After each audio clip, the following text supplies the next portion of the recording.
So, ito yung lunch ko for today. Ayan. Hindi na nagpahatid ng tanghalian kasi ito na lang. Ayan. Hindi siya healthy kasi puro prito ito. Pero, hindi naman everyday. So, ayan siya. Tapos, meron tayong liver. May suka na maanghang. With pipino pa yan. Tapos, ito yung kanin natin na dorong. Ayan. Malunggay. Pandesal. So, wala tayong plato. So, ganyan lang plastic. Let's eat na! Yan. Sausaw natin dito. Yummy.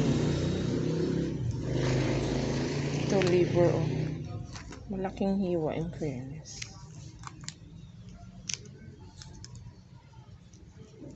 Tikman.